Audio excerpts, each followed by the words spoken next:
はじめまして、プラボッチ研究所です。今回は SD ガンダムクロスシルエットのザク2をテカテカキャンディー塗装に仕上げていきます。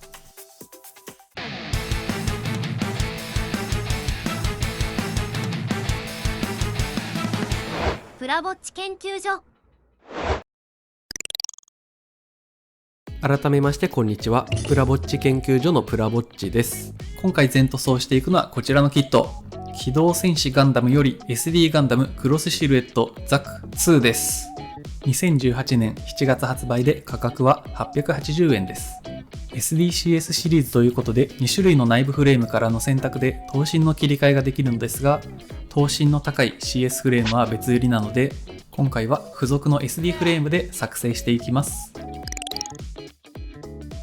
まずはパーツをカットしていきましょう。ほい！サクサクーっと組み立てまして、部位ごとに分けるとこんな感じ。これらを組み合わせて完成！付属の武器も全部持たせてみました。目のクリアパーツは塗装の後に組み込んでいきます。肩のスパイクアーマーには合わせ目がありますね。こちらは消していこうと思います。適度にディティールが入っていて墨入れが映えそうです。それではキャンディー塗装前の下処理を行っていきましょう。まずはパーツをばらしていきましょう。少し手間取っておりますので速度を上げてお送りします。バラバラにするのに素組みを行う理由は塗装のイメージをつかむというのもありますが、プラモデルを買ってきたらまずすぐ組みたいからですね。あとは塗装や改造を行う場合はビフォーアフター比較をするための記録を取りたいというのもあります。指で取りにくいパーツはこちらのパーツオープナーを使ってパーツを外していきます。分解が完了しました。次にディティールの彫り直し、筋彫りを行っていきましょう。筋彫りを行う理由は塗装を行うとディティールが塗料で埋まってしまい、うまく墨入れができなくなってしまうからです。使用ツールは筋彫り堂さんの量産型 BMC タガネ幅 0.15mm です。BMC タガネといえばこちらを思い浮かべる方が多いと思いますが、こちらなかなか売ってないんですよね。もしかして生産終了しているんでしょうか。筋彫りの初めてのツールとしては Amazon でこのような製品を購入して使用しておりましたが、削った箇所の毛羽立ちが多いなぁと思い、評判の良い筋彫り堂さんの BMC タガネを購入した次第です。少しお値段は高いですが購入して大正解。毛羽立ちはほとんどなく軽い力でスーッと彫れます。ちなみにですがゲート処理はすでに素組みの際に行っております。ここで忘れておりました。スパイクアーマーの合わせ目消しをやっておきましょう。少しだけ隙間を空けてタミヤの流し込み接着剤をちょっとつけます。そしてムニュ。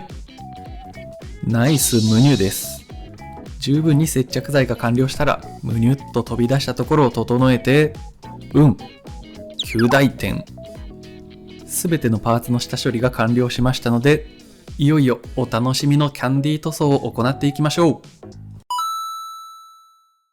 まずは塗装を行うために持ち手棒にパーツを挟んでいきます。持ち手棒を刺している土台は猫の爪研ぎです。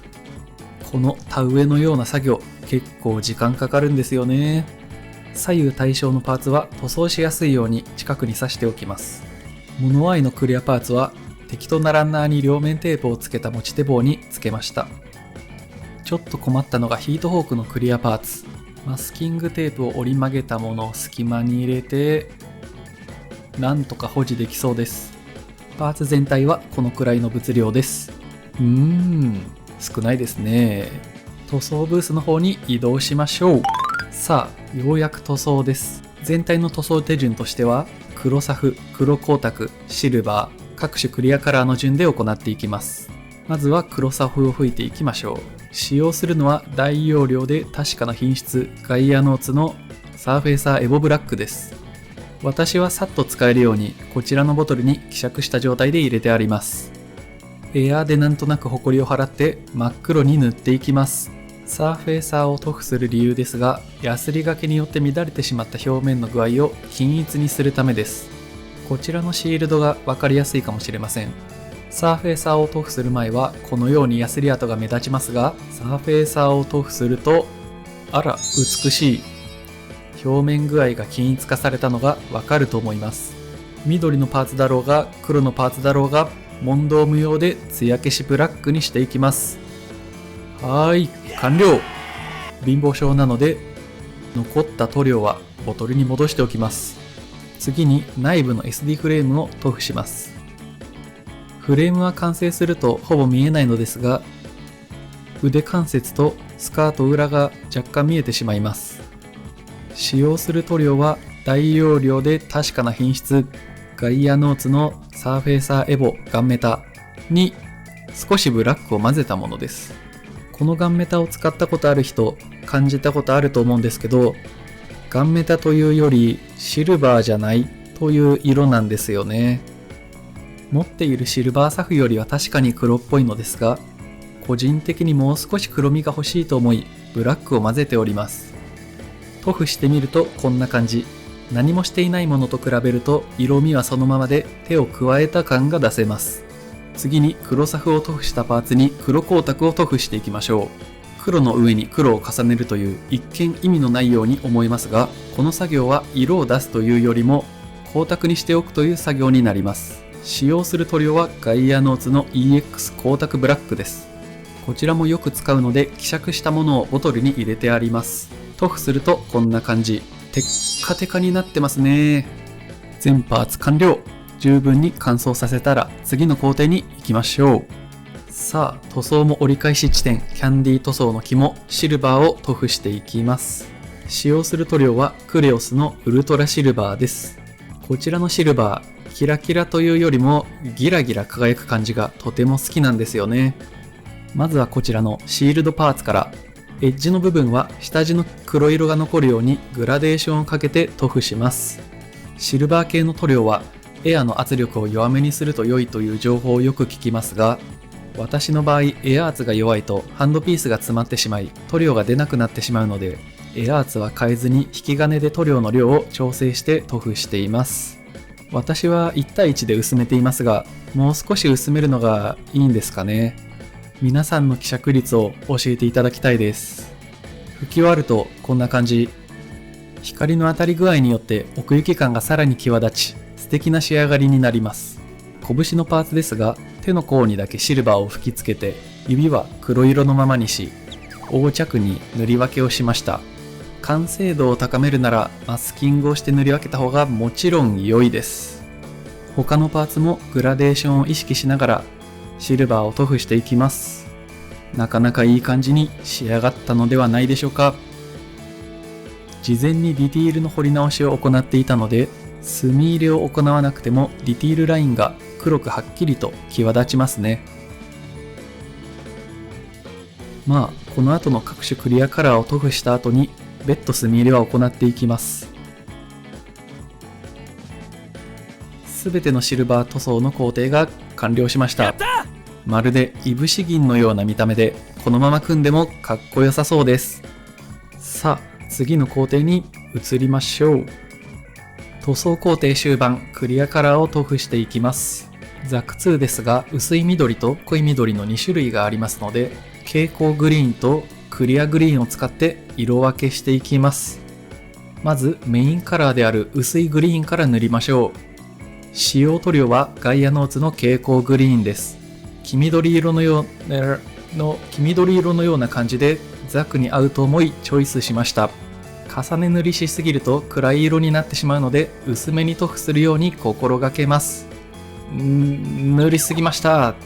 カメラの画角に収まるように意識してたら、思ったよりも塗り重ねてしまいましたね。言い訳すみません。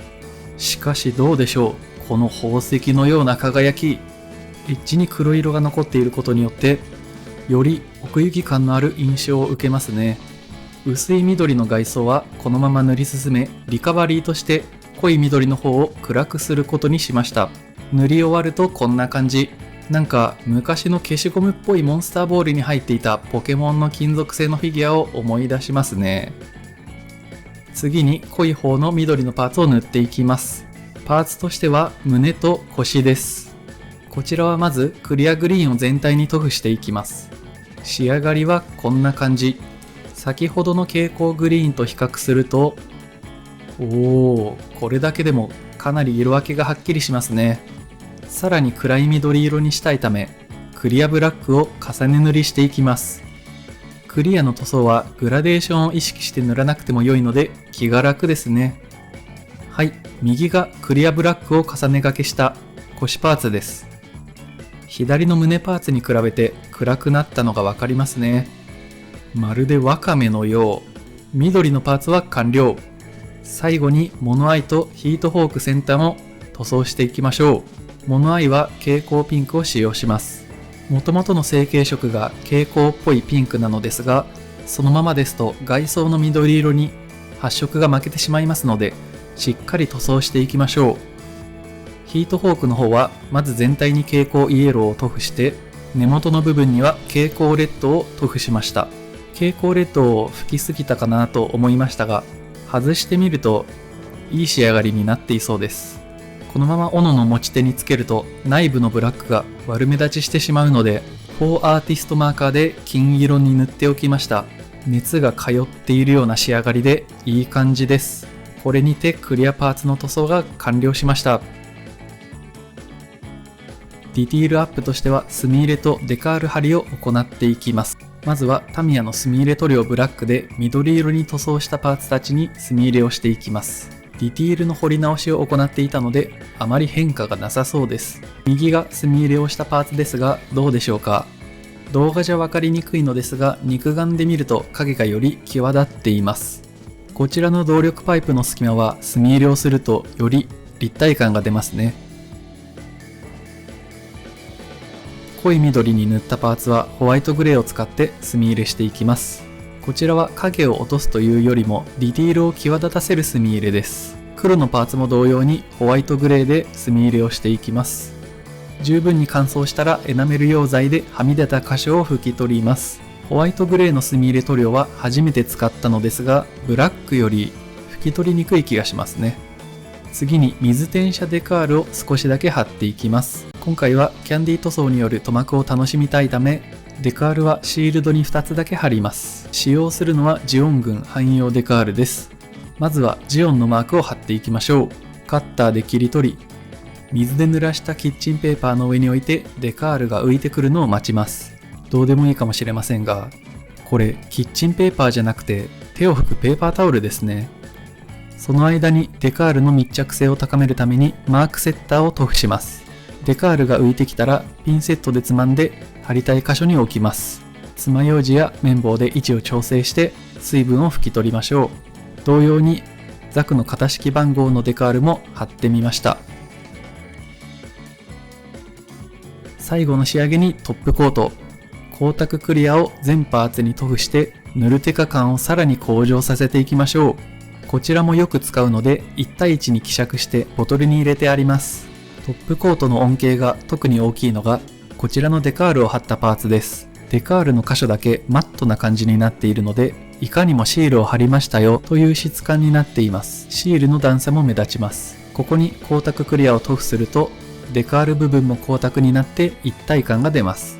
厚塗りしすぎてちょっと塗膜が波打っている感じがしますが、パッと見はわからないのでよしです。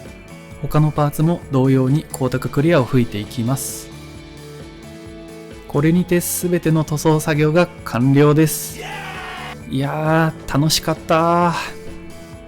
最後のお楽しみ工程に参りましょう。塗装したパーツたちを一つの土台にまとめて持ってきました。さあ組み立てをやっていきましょう。組み立ての ASMR をやりたかったのですが、パチンと音を立ててはまるような箇所がなかったので省略です。また今回初めての動画投稿でマイクに口が近すぎて音割れしていたり、画角が見にくかったり至らぬ点が多くあったと思いますが、ここまで見てくださり本当にありがとうございます。次回動画投稿の際にはこれらの点を改善していきます。そうこうしているうちにザクの本体が完成。装備類も全部取り付けておきましょう。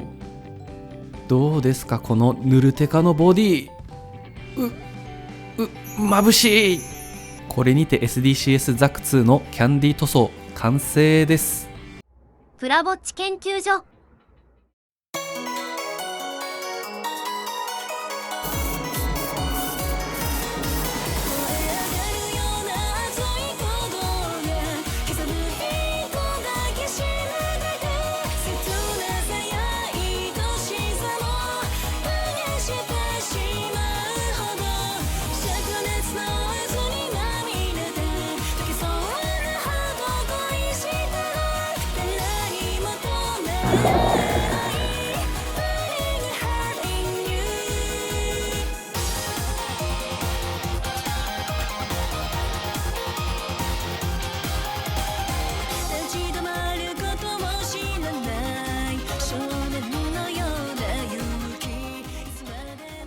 はい、今回の SDCS ザク2のキャンディ塗装いかがだったでしょうか。